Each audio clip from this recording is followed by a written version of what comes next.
For those of you who can read, this is an example of the sort of scum that lives amongst us. The sort of scum that will come to this channel to comment on the videos to project their hatred for a man. Those people have been incited and fueled by Sky Sports F1, by Red Bull's Christian Horner and Jonathan Wheatley, and by the sports governing body, the FIA. This is a presentation of the lead up to Silverstone 2021, where Sir Lewis Hamilton was vilified, causing racial hatred against Sir Lewis Hamilton. It happened again at the Saudi Arabia Grand Prix of 2021, where this comment relates to. But this comment was made on the 20th of February 2024. These are the attitudes that still exist in society. These are the attitudes that are fueled by those people in control of the show of Formula One. And they're going to be taken down. What we all have to bear in mind is everything is grounded in context in life. The Formula One season was constructed. The show wanted a close title fight. By having a close title fight and not just the same guy winning every year, you would attract more fans. Less fans would be disengaged because, it's just the same guy winning all of the races, so it's no longer fun to watch, because some get disillusioned by that. So those that want to sell the show need to somehow create a close fight. They did that by enabling a certain driver to drive in illegal ways, foul play driving, which they validated, and they allowed breaking of the rules to enable him to remain in the fight of challenging Sir Lewis Hamilton. In the lead up to the race, now I've gone through the early part of the season, showed you the infringements, showed you what wasn't punished. But the two races prior to Silverstone were both at the Red Bull Ring in Austria. The first of those races was called the Styrian Grand Prix. I'm just going to play you some audio from the Styrian Grand Prix and then show you something from the Austrian Grand Prix and then show you something from Silverstone. So, Styrian Grand Prix is just about to get underway, and this is Brundle and Crofty talking in commentary. Short run then to the first corner, but you've got to get a good exit from that first corner because there's a long run down to the next braking zone. And we often see drivers running wide up there. It's not a penalty zone, and they are... First corner, we see drivers running wide. It's not a penalty zone. One of the justifications for Max Verstappen being gifted a championship by the sports governing body breaking its own rules to fix the Abu Dhabi Grand Prix, which is what is being truly exposed on this channel.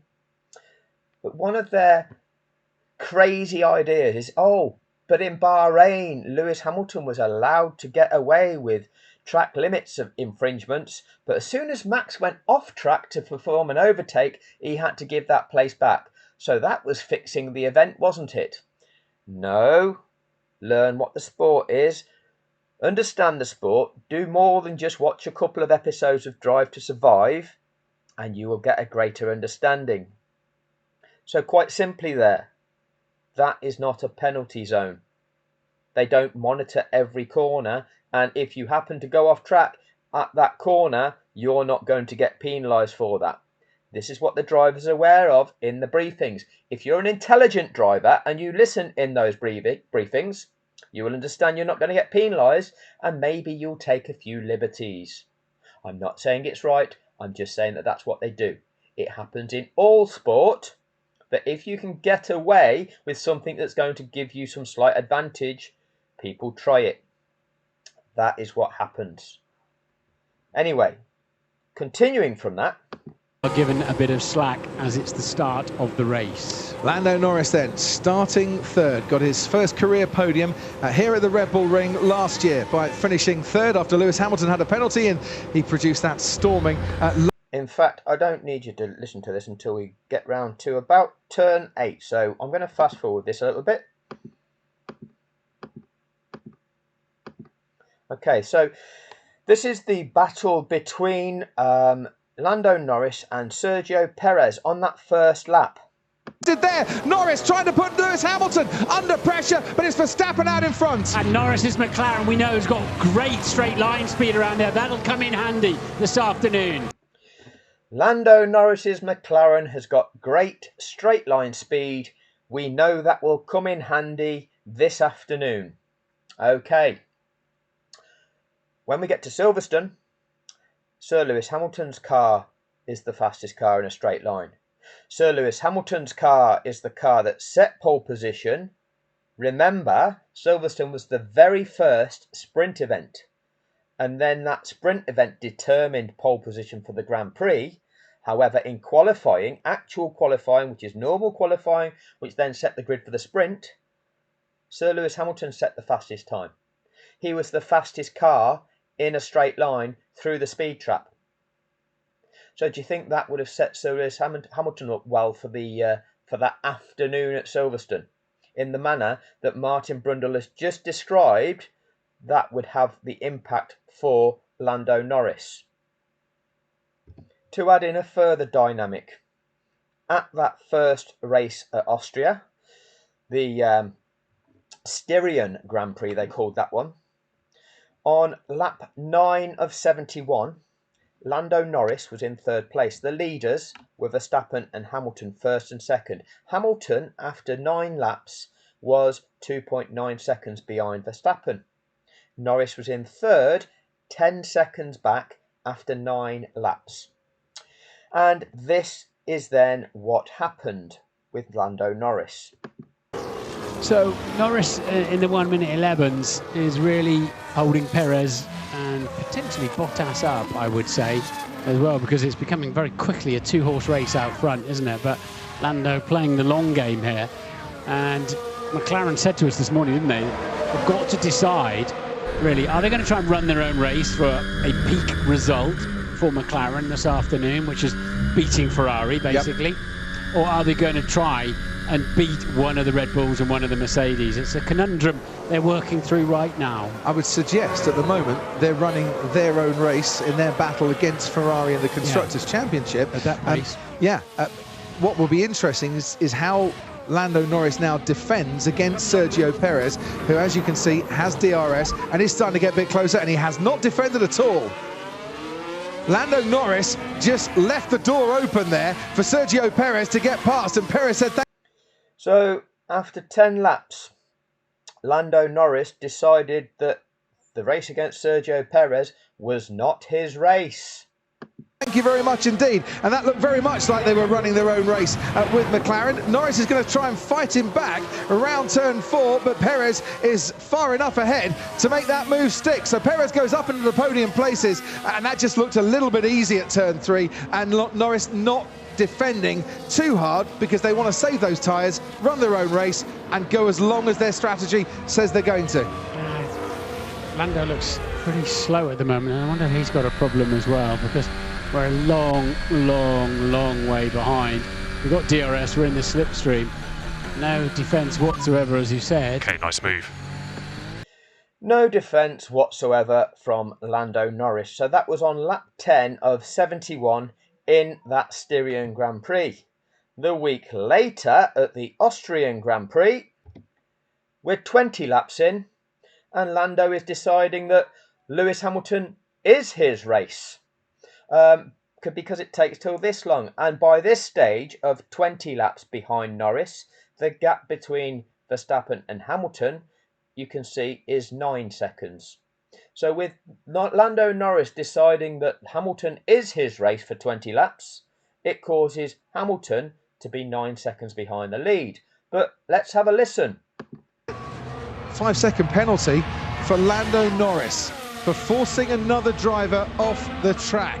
Lando Norris in second place at the moment, under pressure from Lewis Hamilton going into turn 3. He won't have been told about that penalty yet, but he could get the double whammy here on lap 20 of being overtaken by Hamilton and getting a penalty as well, because Hamilton is going to dive down the inside at turn 4, and maybe Norris's tyres are going off a little bit because Hamilton had that move done an awful lot earlier than he might have been expecting. It's Norris down into third place and a 5-second penalty as well. Lap 20 will be one that he wants to forget. Harsh, isn't it? I think it's fairly harsh. I mean, what does that penalty do? Because obviously if you think he was wrong... His rear brakes are on fire.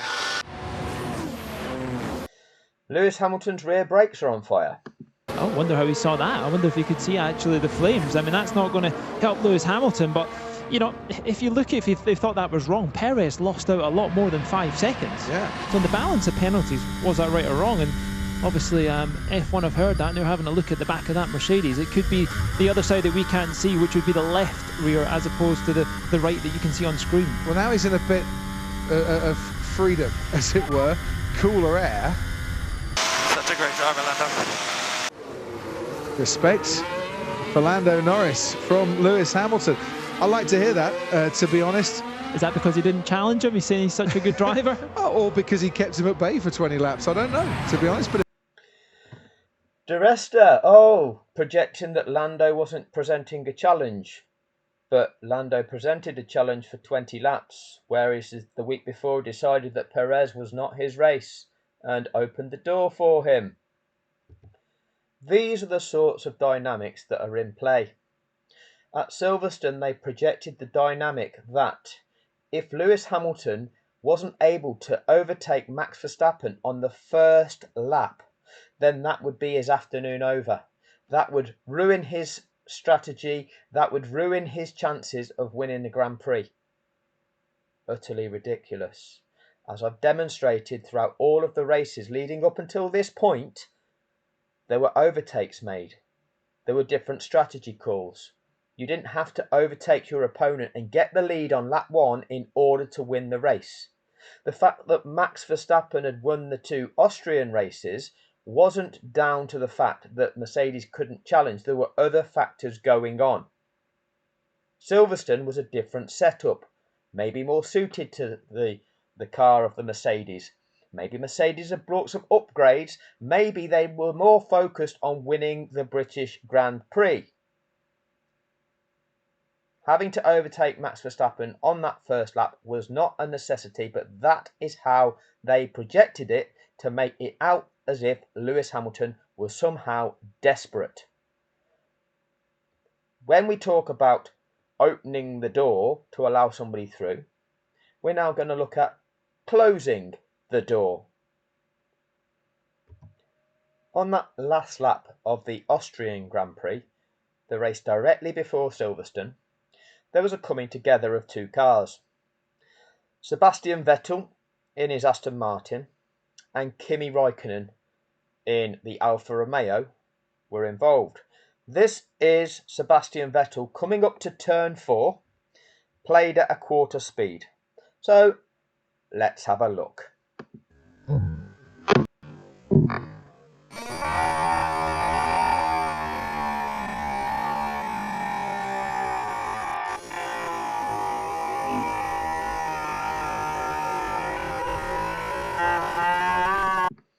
And you can look at the line taken by the 2 cars on the outside and how far over they are.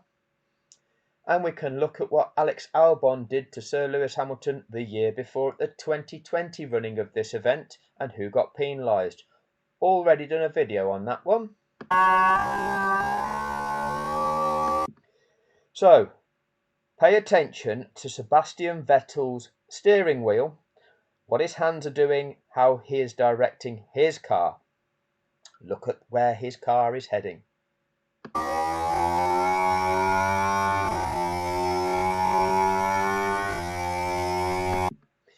Does Sebastian Vettel look on course for going around that bend that he's just about to go around now? Is his hand in the position that is going to take that car around that bend? Does he have to touch the line as he goes around that bend? Is there plenty of room to his left-hand side for Kimi Raikkonen's car to be there?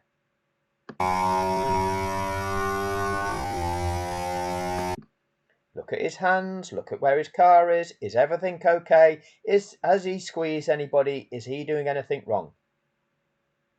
I'll answer that for those of you that don't know. Everything is fine from Sebastian Vettel's position.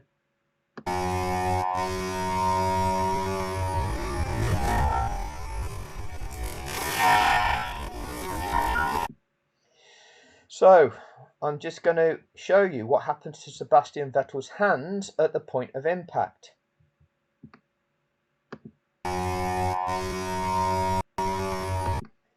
See that? Point of impact, his car gets jolted, it moves his hands, it changes the attitude of his car.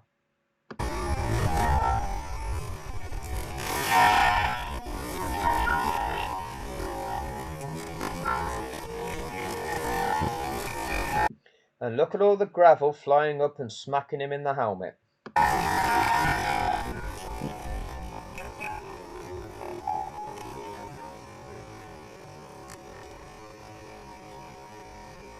And you can look at the flat spots on the tyres.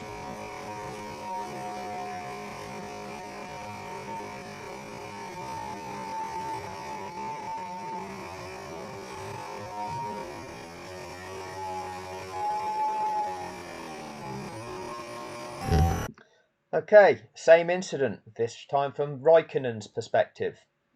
Let's see Kimi's, well, firstly the line he takes around the corner, and then we focus on Kimi's hands, his steering wheel, the direction of his car, and also over to the right as to what Kimi can see.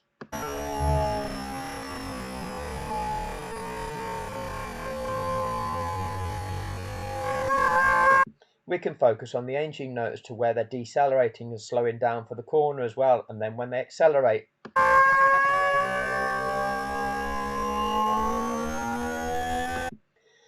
This is the location of their car on exit to that turn.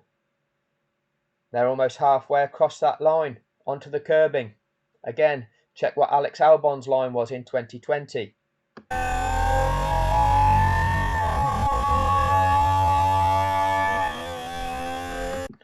On the right hand side, we can see Sebastian Vettel's car creeping into view.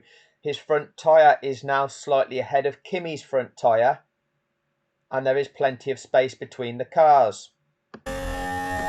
Look at the angle of Kimi's steering wheel, look at Kimi's hands. When you've got a car that is to your right hand side, you need to leave space. Why is your steering wheel over at that angle? There is a car to your right hand side, Kimi. Why is your steering wheel still at that angle?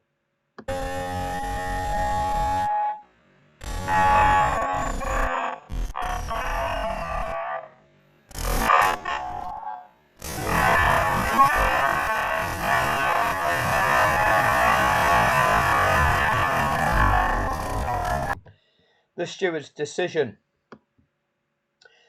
Driver 7, Kimi Raikkonen, causing a collision with car 5 in turn 5. Breach of Article 2D, Chapter 4, Appendix L of the FIA International Sporting Code. Decision, a drive-through penalty imposed after the race in accordance with Article 38.3, 20 seconds added to elapsed race time. 2 penalty points. And the reason. Just 3 lines and 2 words is the reasons. The stewards heard from the driver of car 7, the driver of car 5, team representatives, and reviewed video evidence. Exiting T5, Raikkonen closed the door on Vettel, which caused a collision, taking both cars off the track. So, Kimi Raikkonen was to blame for that collision because Sebastian Vettel was on his inside, was entitled to be there, and Kimi's steering angle steered his car into Sebastian Vettel, the line that Sebastian Vettel was on and was entitled to be on. Therefore, Raikkonen was found to be at fault. Let's compare that with what happened at the very next Grand Prix. Sir Lewis Hamilton at Silverstone. A quarter speed. Listen to the engine tone. Listen to when the deceleration starts. You will hear it.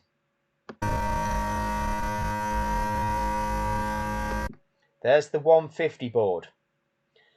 Max Verstappen will squeeze him to this right-hand wall. See the squeeze? You will see Max Verstappen's hands doing this. That is the 50 board. Just to that white marker on the right-hand side of the screen is the 50 board. Hear the deceleration? Lewis Hamilton is decelerating. Look at Lewis Hamilton's hands. Look at the direction of his car as this bend is starting. He is decelerating on the inside line to this bend. Look at where those cars are. They are side by side. Those front wings are approximately level with each other. He is more than halfway alongside the car that he is attacking, and therefore he is entitled to space around this corner. Those are the rules of engagement of the sport of motor racing. So if Lewis Hamilton has been decelerating, the car on the outside is now appearing to overtake, which means it's not decelerated at the same rate, because Lewis Hamilton has clearly decelerated. So the car on the outside has not decelerated. Watch Lewis Hamilton's hands. Pay special attention to the hands.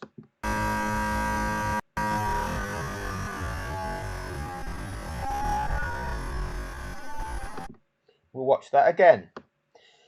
Does Lewis Hamilton look to be taking that car around that corner?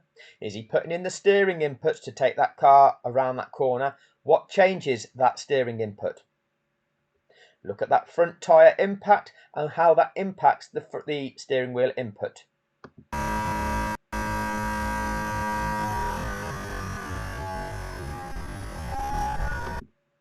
The collision, the impact from Max Verstappen's rear tyre on Lewis Hamilton's front tyre jerks that steering wheel, and Lewis Hamilton has to counter steer and correct it, and in doing so that drifts his car to the left. At the speeds they're travelling, any tiny steering input produces a huge movement in the car. Hence, we are now that far away from the curbing.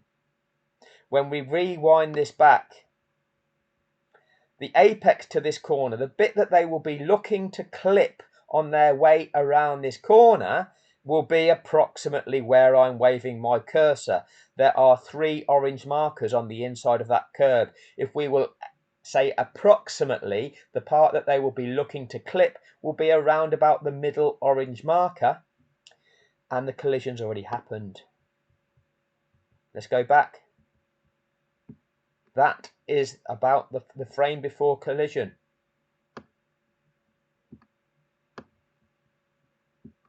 We will play it from here. We've not even reached the curbing for the corner. Look at where Lewis Hamilton is on course. Look at his hands. Look at the direction of his car. Does Lewis Hamilton look to be able to make it around this corner? And now look at what happens. In the blink of an eye, there is contact on his front left. That jolts his steering wheel, and at that speed, that correction that he has to put in drifts his car away from that corner and causes him to be where he is now. We'll now look at this from Max Verstappen's perspective. Okay, pay attention to what you hear, the change of engine note, if you hear one. And look at where Max Verstappen is looking in his rear view mirror, and look at where he's steering with that steering wheel. Look to the mirror. Where has he just steered to squeeze next to Lewis Hamilton over to the barrier there? Now he's steering left to take a wider line into the corner where you can maintain more speed. We're now seeing the 100-meter board on the left-hand side of the track. Listen. I'm not hearing the deceleration in the way that we heard Lewis Hamilton's car decelerate at that point in time. Look at Max Verstappen's steering wheel. Now let's just go back for a second. 50-meter board. I was a frame too slow. Let's see if I can just go there. What is on the right hand side of the screen?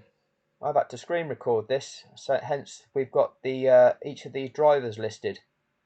On the right hand side of the screen is Lewis Hamilton's front wing, demonstrating that he is approximately side by side. Max Verstappen, you have a car on your inside going into a corner. He is entitled to be there. You need to leave space. You need to judge your speed around this corner to enable you to make it around there on a line that gets you around there and leaves your opponent space to get around there too. So you need to judge your speed appropriately and slow down. You can't just pick the line that you want cutting across that corner just because that's the racing line. There is a car there that is competing against you. So look at his hands. Look at Max Verstappen's hands and his steering wheel inputs with the knowledge that there's a car on his right hand side right now. And there is the impact that has spun him off. And let's just go through that again. Look at Max Verstappen's hands. So you will see, come into view, 50 marker board. You will see Lewis Hamilton's nose of his car come alongside the nose of Max Verstappen's car. There, a frame too late again. Because at that point there, Lewis Hamilton, he's got himself just alongside and then he's slowing to make it around the corner. You don't hear that deceleration from Max Verstappen's car. You then see Max Verstappen's steering input chopping across to try to hit the apex of that corner himself when there is a car on his inside. Look at that steering input.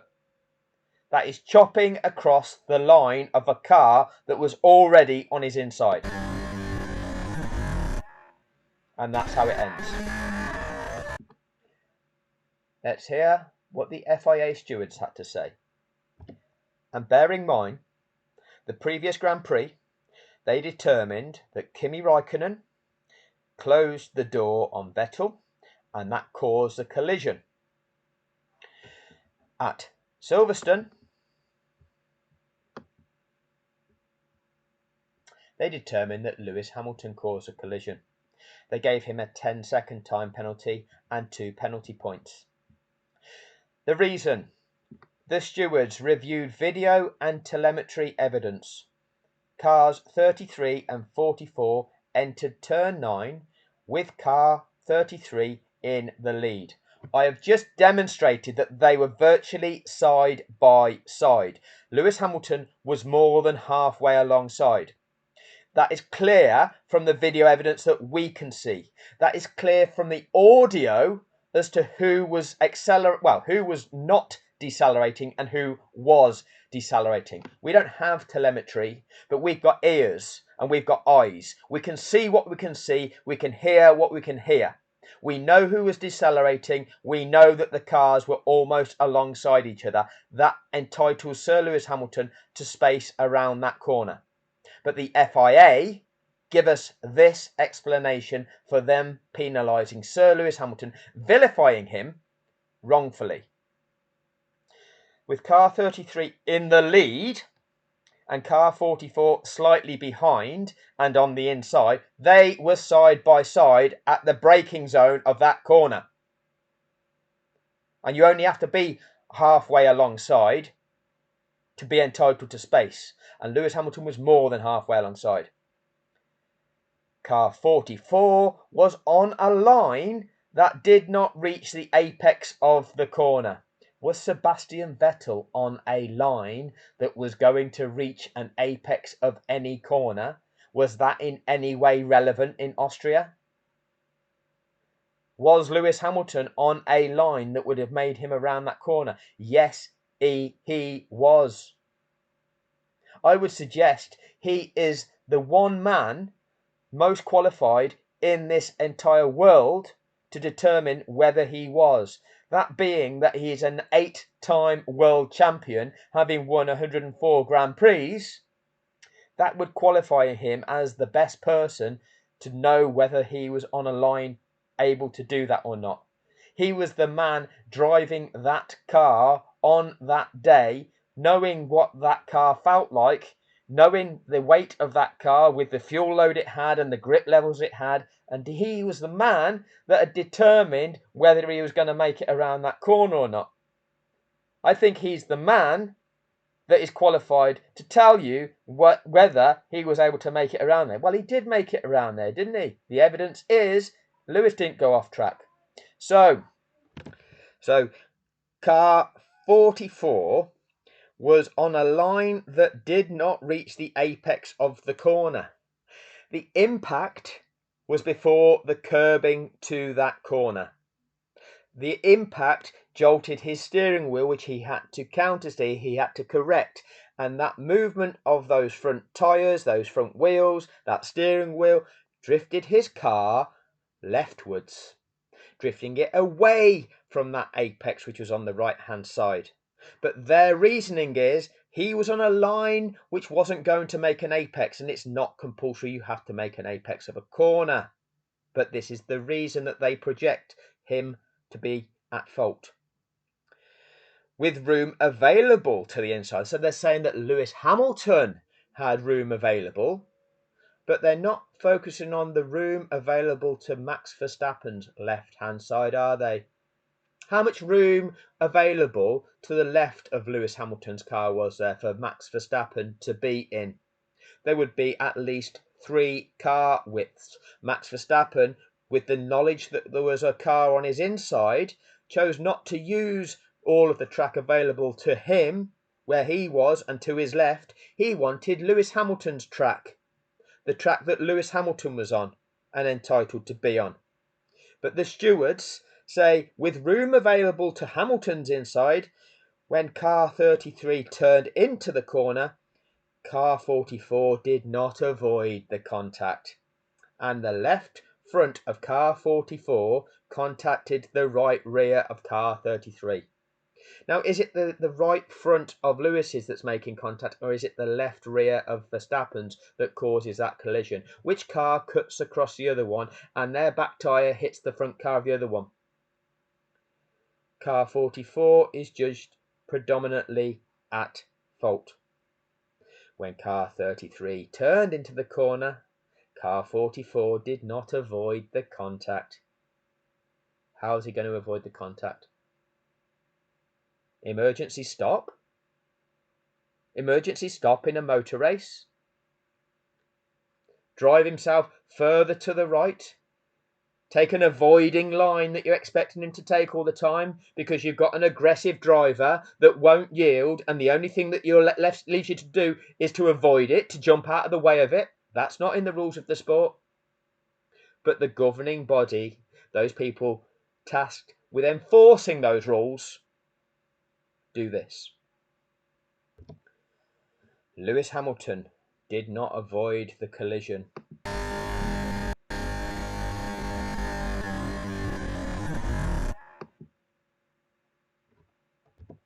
I think the hands are quite key here.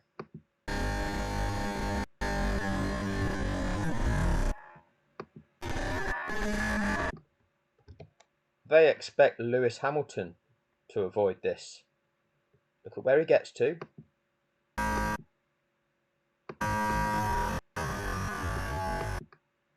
Lewis Hamilton's got to avoid this.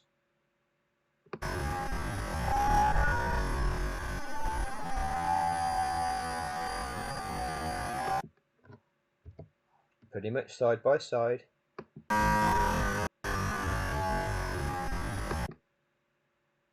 Who's squeezing? Who is shutting the door? Who is shutting the door? But maybe it's me that's got it wrong. Maybe if Sebastian Vettel was black, they'd have expected him to have to avoid this one.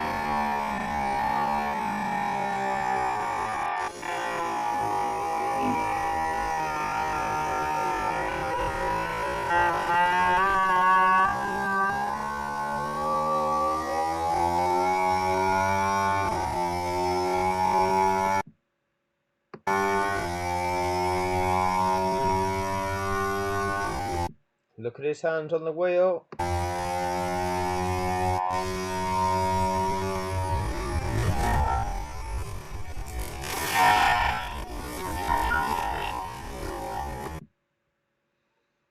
Or maybe we'll look at it from Kimi's perspective. Let's look at Kimi's hands again.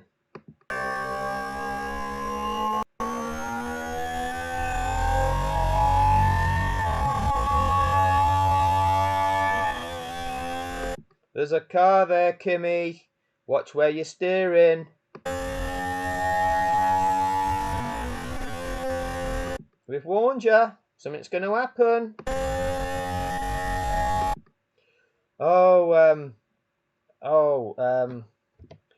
Yeah. Car 44 did not avoid contact, and therefore it's predominantly at fault.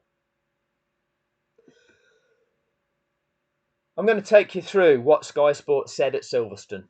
I'm going to take you through what Christian Horner said and was allowed to say to the world via the media, and what Jonathan Wheatley said, vilifying Sir Lewis Hamilton, inciting the minds that have these attitudes. Till next time.